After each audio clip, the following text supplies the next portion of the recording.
defend it quite well there. Absolutely, he was. So it looks like this next lobby is starting to get put together here. Timing. Yeah, we do have some good timing with that on this match. There it is. All right, so the next match that we're going to be going into is going to be featuring No Dice Gaming's End of the Line, and his opponent is going to be Motok. And let's see here. MicroGamerZ Motok. He is a Korean Top 100 Grandmaster Terran player. He recently joined MicroGamerZ after leaving his previous team. You can find him on Twitter at SC2Motok and twitch.tv/CMotok. He will be representing MicroGamerZ, and his opponent is going to be End of the Line. I'm not sure if I thought I got one for End of the Line, but it doesn't look like I ended up getting one for him. We can make up some stuff for him if you want. So End of the Line hopes to be able to win the entire tournament right here and prove that he actually is the End of the Line.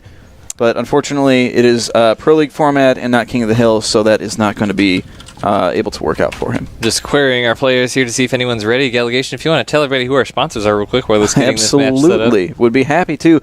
All of this great content has been provided by MythLogic. They've been put up a large sum of money. The entire prize pool of $700 for the Grandmasters Masters division has been put up by them. They've been absolutely phenomenal and have made this whole thing happen. They've been giving away different hardware like mechanical keyboards, or that's what's going to be given away today. Gaming mice, headsets, awesome stuff. They've just been absolutely phenomenal. They are manufacturers of custom PCs and laptops built for gaming. So check out their website. It is mythlogic.com. You can build your own machine. You can check it out. They will make it custom for you. It's made to order. So just check them out. If you're in the market for a new PC, look them up and build your ideal PC. You might find exactly what you're looking for, and you'll be supporting eSupports at the same time. What kind of better deal could you get there? No better deal, Gallegation. No better deal at all. But we're going to be moving into Galaxy Blood Mist. This is a cool map from the Galaxy map-making team. We have partnered with this season, and in the upper left-hand corner of the map, we will find our Red Terran representing MicroGamerZ. His name is Motok. And from No Dice Gaming in the bottom right-hand corner, playing in the Zerg Blue Carapace, it is End of the Line. Is this the end of the line already? I'm not sure. But the score is 1-0 in favor of No Dice Gaming, so we have yet a lot more StarCraft to see. At the end of this match, we will have one player that goes on to the grand final, which will be casted with us and Jeff in Control Robinson. The losing player will go on to have one more shot at some cash in the third place match versus Integrity Gaming coming up after this best of 7 right here. This is going to be a TVZ, as you have discovered already. This map, we were talking quite a bit with Grubby about this map, and it's got a lot of interesting features. One thing I was postulating that seems like everyone sort of agreed with, that it sort of favors Zerg a little bit, I want to say, in the expansions. Just because of third base, you have either an option out here in front or an option over here on the left. The left is a very long travel distance, but if you expand out front, you can be aggressive with your creep. You can get going with that. But on the other hand, Terran and Protoss may have a little bit more difficulty in defending that third base because if you expand out aggressively, it is a little bit harder to hold on to that. Army movement's a little more difficult, especially on the left here. So we'll see what goes down. Everyone, obviously, in some of the interviews we've seen so far, everyone is really hot on the anti-swarm host train. We haven't really seen all that many so far this season, a couple times, but no long drawn-out games. No, not at all. And I feel like the times that we have seen them, they haven't been the most successful plays either. They've gotten them going and they've tried some interesting styles, but they just can't really get the whole kind of ball rolling with it. You get them out and you've still got them set up, but they weren't getting the supporting units, or they were kind of caught out of position, things like that. It's actually harder than it looks to be able to pull off that style. Yeah. And in one match in particular, a PVZ, Phoenix single-handedly thwarted all the swarm hosts. Yep. There was no anti-air, and if you have one observer, you can lift all of those guys up. Reaper going to be headed across the map for Motok. He's going to be finding out exactly what end of the line has going on. He's going to find an expansion that is going down. A couple Zerglings are going to be out front. This map is, maybe it's still pretty good for the Reapers. They can jump up this cliff here, but it's not quite as advantageous in the natural expansion, but mostly just going to get some scouting done. He is queuing up on that drone, but not going to be able to get it down, as those Zerglings can chase that Reaper down quite well on the creep. Yeah, you were saying that this isn't necessarily the best map for the Reapers. It's kind of funny because the attack path that you take for a Reaper across the map is pretty much the same attack path that you take as the most direct route for any unit. Yeah. And the Reaper at that point just has the speed advantage and just that they're a fast unit and can obviously self-heal, which is a cool ability there. Two Zerglings are going to give this SCV a really hard time here, as he was just doing his gerb and building this command center right here. But, more SCVs are going to try and chase it down. Is he going to get the spotty build up? No, he is not able to. The Marines are like, hey, what's going on here? I'm just going to run right on past. Yeah. And that poor SCV, did he live? He did, yeah. He got back there. Still alive. Yeah, the Zerglings decided not to run right into the middle of the mineral line. They are trying to get another one, but unfortunately they do get taken out. So great micro by Motok, saving several SCVs this day. 2 are down in the very low hit point range, 11. But there are 2 queens here out front, so he's going to be starting to pump that creep across the map. Supply is becoming a little bit of an issue for both players, as Motok is 26 of 27 now. Adding on a little bit more in, and the line is going to have an Overlord popping here in... Wow, actually, Motok is a little bit going to have an Overlord popping here not before too long. He does have his cliff defended quite... Well, defended is the wrong word, right. But in sight quite well with some Overlords here, as the Reaper is going to come and poke up in here once again. Yeah, he knows exactly when those Reapers are coming in, as in right now. But the question is he moving anything to deal with it? And the answer is no. The Queen is there, going to get some shots off, but it looks like Motok is just trying to get some scouting information at this point. He is going to see that finished Roach Warren as he comes around here, the natural, and that's the information that he wants. But the Queen is going to get him as he tries to go by. So costly endeavor, but he did get the information he wanted. Yeah, I mean, that's kind of what I was thinking there when saying that this is a little rougher for the Reapers, because there is no cliff exit from the natural expansion area. You actually have to walk either in this fairly limited space. So if you've got queens or any units at all, it can be a little bit easier to corner off those things there. But one thing we don't see is a wall. Oh, now we see a wall.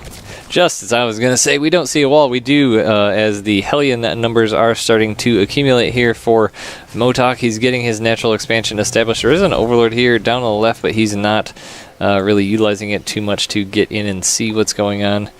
So a Banshee and Cloak is going to be the choice here from Motok. This is going to be an interesting choice here. We don't see any Spore Crawlers at the moment from end of the line, so it depends on how secret he can keep this, to be honest. And the secret's blown.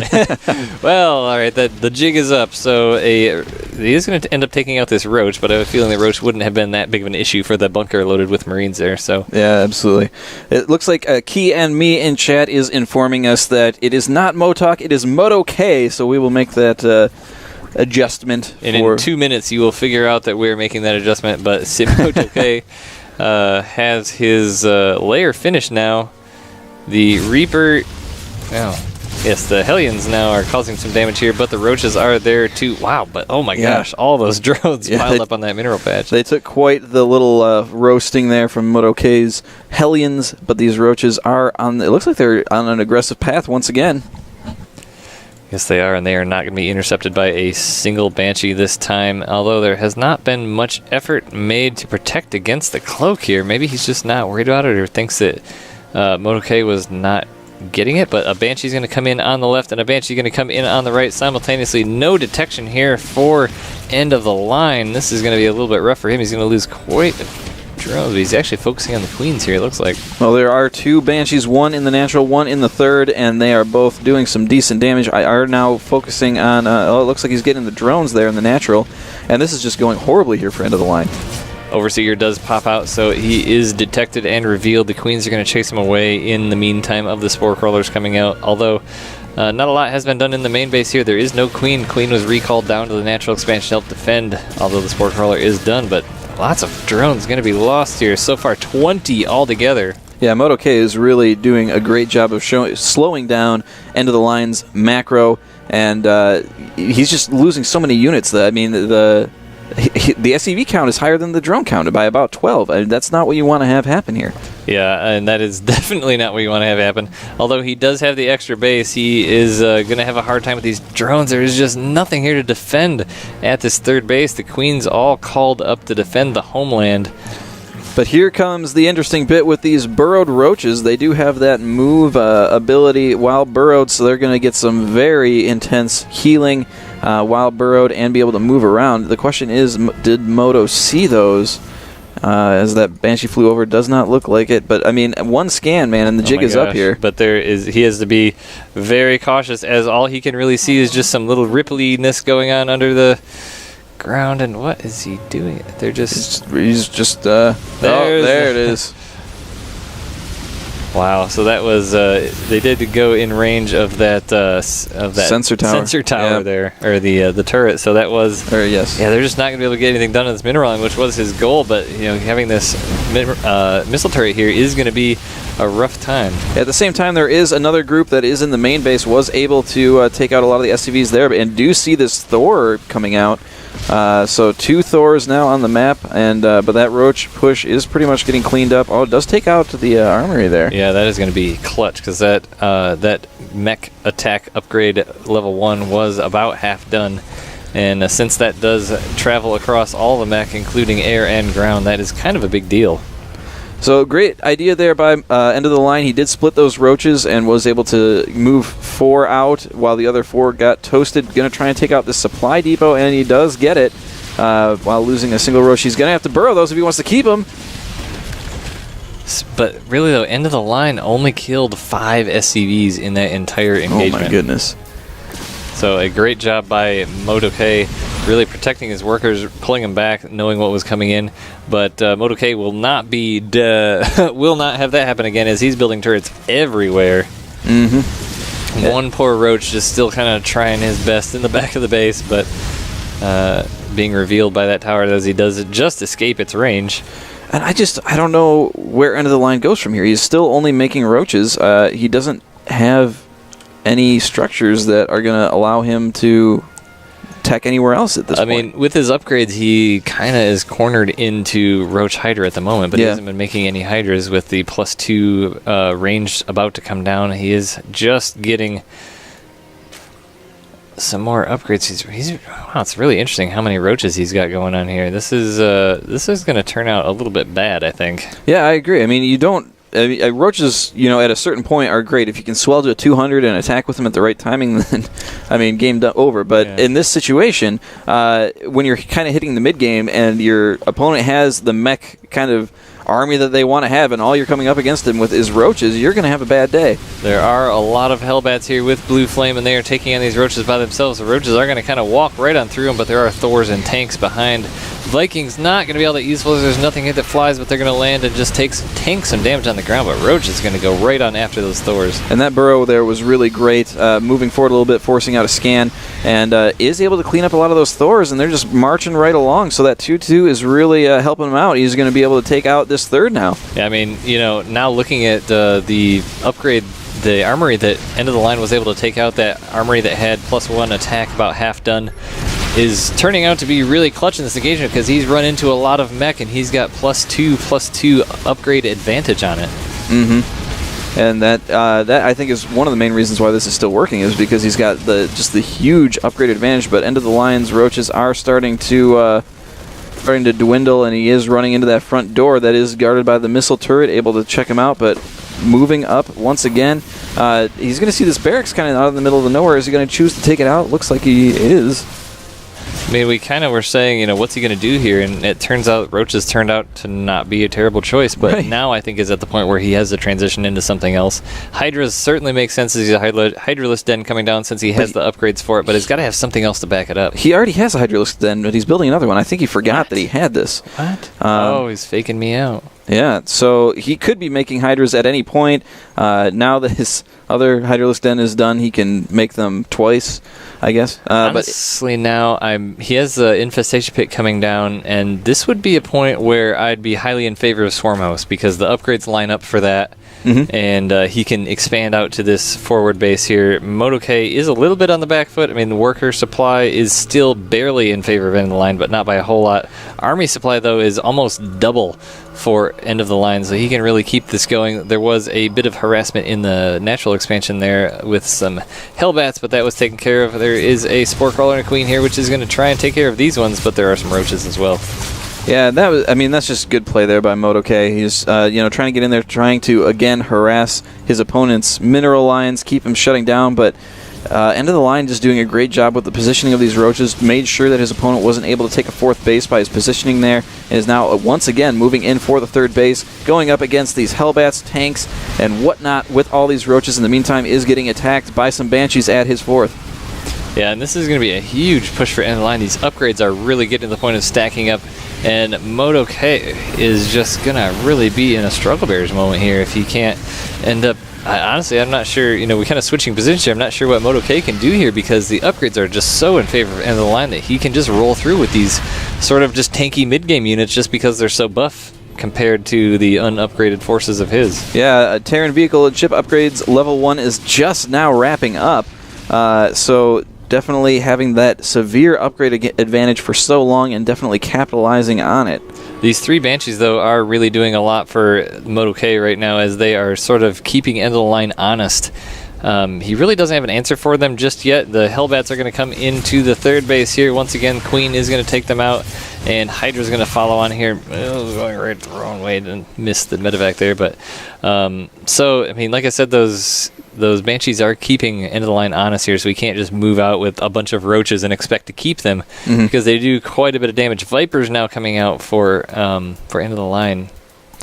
Yep, and I think that's definitely the right call with this Roach Hydra composition. He has not gotten the range upgrade for these Hydras, which is a bit of an oversight here. But I mean, he does have 2 Hydralisks dens, so it's definitely an option to be able to get those. He definitely could, yeah, if he wanted to. But looks like he's focusing mainly on Roaches, though. He really doesn't have a lot of Hydralisks, only 4 on the field right now. And these Banshees here are working their way through, and they are focusing on the Hydras and taking them down. And they're right now focusing on the infestation pit. He is definitely going to lose this.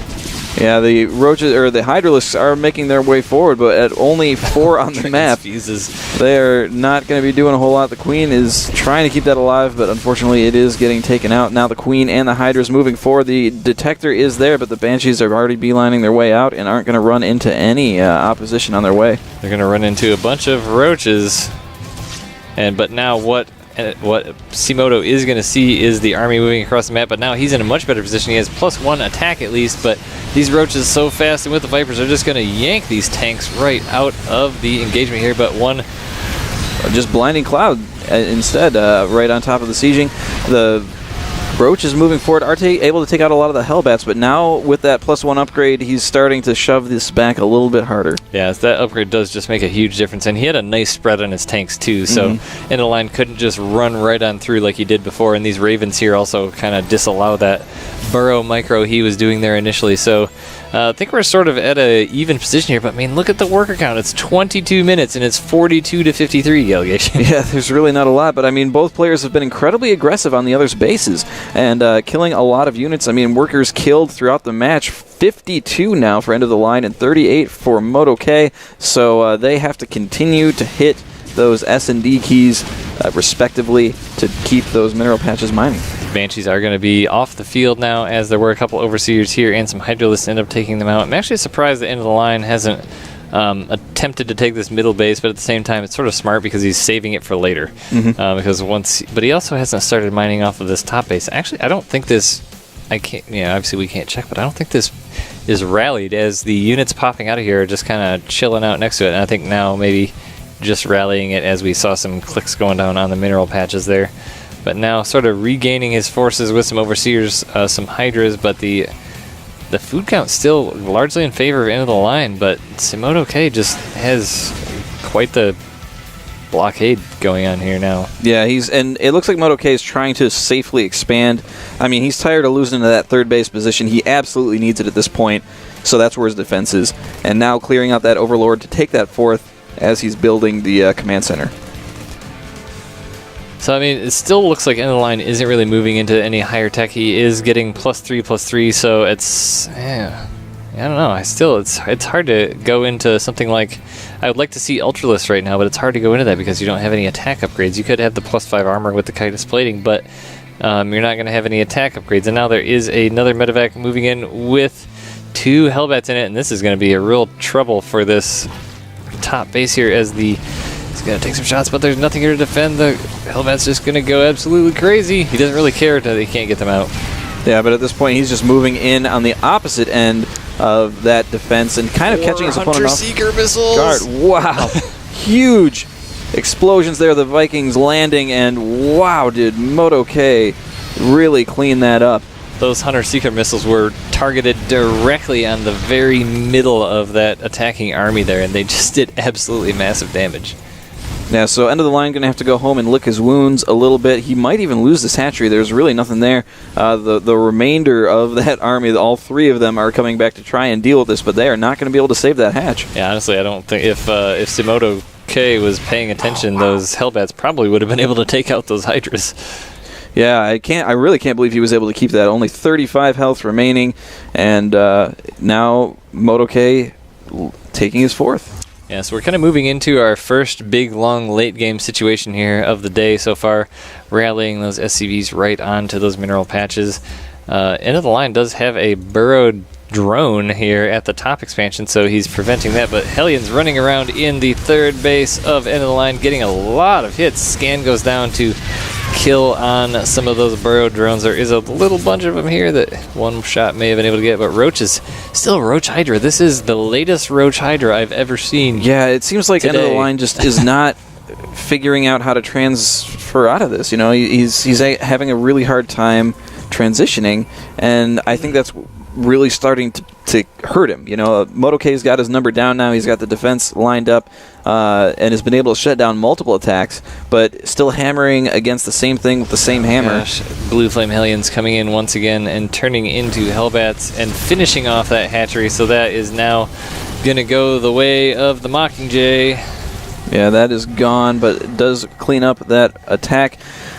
Now, MotoK has once again taken the lead in the workers killed count, is up to 61 to the 52 of his opponent. So, a giant massacre of regular workers in today's match. I mean, honestly, End of the Line he's approaching the end of the line here to make a silly pun because Roach Hydra expired about 10 minutes ago, I think. Yeah, and he's trailing in workers. He's only got 42 to the 47 of his opponent. He's just continuing to try this Roach Hydra composition, and with dwindling numbers too. He's having a harder time getting into these nooks and crannies and doesn't have really the high money units to kind of back this up. Yeah, I mean, and he's not getting any melee upgrades to be able to transition into something like Ultralisk, and honestly, I'm not even sure that that's what he should. Is he just pulling everything? He's pulling everything. He's just going to go for it. Yeah, this is going to go very, very, very, very wrong here. But nonetheless, got to make an effort here. Hunter-Seeker missiles going down on, and it is GG, well played. Yes. So, I mean, that was just, I mean, it's called being stuck between a rock and a hard place. Yeah. Because, I mean, he just went down that tech path and just could not get off of it. And I think it's just because he felt like he really had to make something happen with it, and he never did. So he's like, well, I just threw 150 food of Roach Hydra at him, and I didn't really get much done, so let's make another 150 food of Roach Hydra and try that. Yeah, it's hard to transition, though, when you don't really have the economy. You know, when his economy is getting battered so hard that you really don't have a lot of extra money to be able to, make new things while still making units to keep you alive or keep aggression on or buy time. But MotoK playing a very patient game, catching up to the learning curve there. Got hit hard with when those upgrades were coming down, 2-2 advantage that End of the Line had, but was able to come back with the upgrades, got the right composition, got the right distribution of units, and was really able to shut down a whole lot of everything else that was coming his way. Yeah, absolutely. And it's one of those games where, and everyone's going to just shoot me for this, I know it, but it's one of those games where I wanted to see Swarmhouse. He had the upgrades, he had the creep, he had everything, except for maybe a base or some I just don't know. I just wanted to see Swarm host that game because it seemed like it lined up really, really well. So that is going to put MicroGamerZ up 1. Yep, and while we get this next... Or sorry, up 2, right? Up 2? Yes. Yes, up 2. So that is going to lead us into our second game, and while we do this, we're going to take a 30-second break here or so to run an ad, and we'll be right back on with game number 3 very shortly. So hang on with us.